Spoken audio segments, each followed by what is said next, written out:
He built car after car, only to be told they were ugly. The person whose opinion mattered most, his wife, never saw the beauty in his work. But one morning, everything changed. The world finally saw what she couldn't.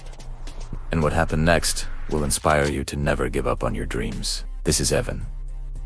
By day, he was a regular guy with a regular job. But behind his small garage transformed into a world of sparks and steel, a place where dreams were welded into reality. He poured every spare moment, every last dollar, into his one true passion: building cars from scratch. One night, covered in grease, but beaming with pride, he called his wife over. "Honey, I finally finished the car. What do you think?" She glanced at the machine, a unique creation of metal and passion, and her face remained blank. "Wow. It's ugly." The words hit him like a physical blow. Evan managed a weak smile, but a seed of doubt was planted. "It's okay," he muttered to himself, more to convince his own heart than anything else. "Maybe I can do better next time." But that doubt began to grow, a tiny crack in the foundation of his lifelong dream. He didn't give up. Not yet. The next few weeks were a blur of frenzied creation. Evan sketched new designs until his fingers were sore, spent money he didn't have on premium materials, and worked until dawn. He was determined to build something she would finally see as beautiful. He finished a second car, sleeker and more refined than the first. He called her into the garage, his heart pounding with a mix of hope and fear. He asked again, "What about this one?" The response was the same, a flat, dismissive tone. Still ugly. The repetition was soul-crushing.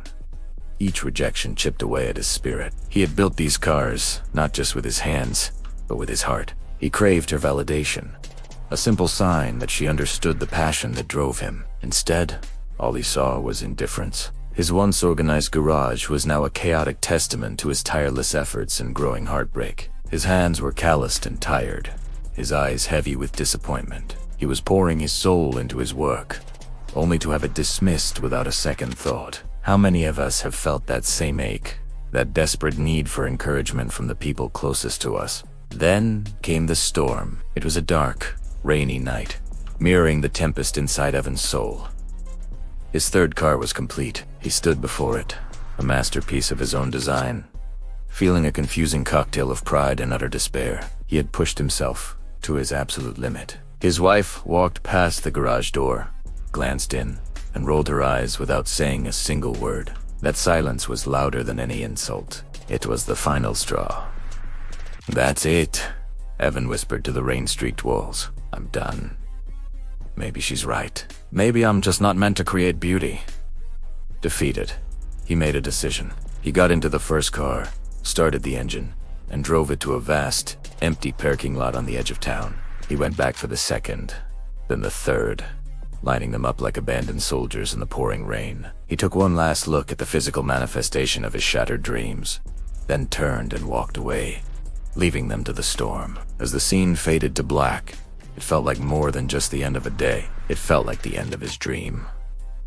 He had surrendered. The next morning, the sun broke through the clouds. A sliver of guilt, or perhaps just a need for closure, pulled Evan back to the parking lot. He had to see them one last time before calling a scrapyard. He turned the corner, his stomach in knots, and froze.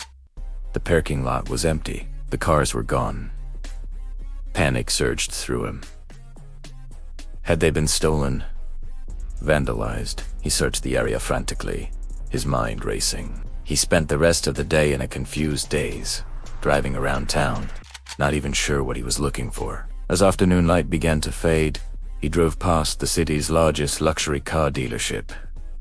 And then he saw them, through the massive glass windows, bathed in spotlights, sat his three cars. A crowd was gathered around them, phones out, taking pictures.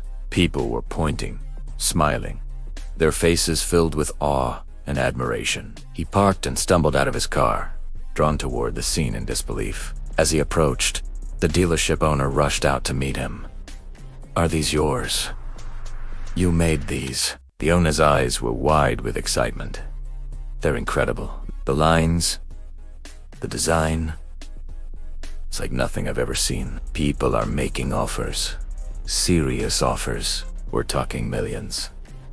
Evan was speechless. He could barely form a coherent thought. All he could manage to say was a faint, confused whisper. But my wife said they were ugly. The dealer clapped him on the shoulder, a huge grin on his face. Son, he said, she was wrong.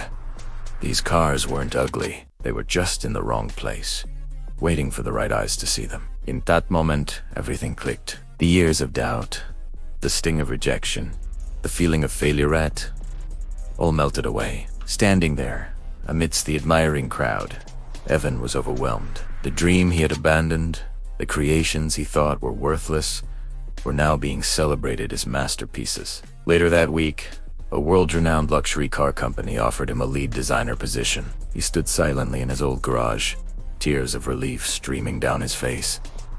He finally understood. He hadn't failed, he was just unseen. His work wasn't wrong. It was just waiting for the right audience to find it and appreciate its unique beauty. The final scene isn't in a cramped garage filled with self-doubt. It's in a bright, spacious design studio, with sunlight flooding through the windows. Evan sits at a large desk, sketching a new car model. His hand is steady, his expression calm, confident, and utterly fulfilled.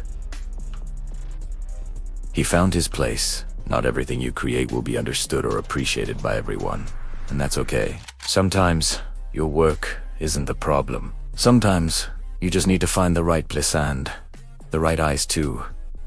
See your true worth. You're not defined by those who reject your work, but by the courage to keep creating until the right people see it. Thank you so much for watching. If this story resonated with you, please give this video a thumbs up and hit that subscribe button for more inspiring content. We'll see you in the next one.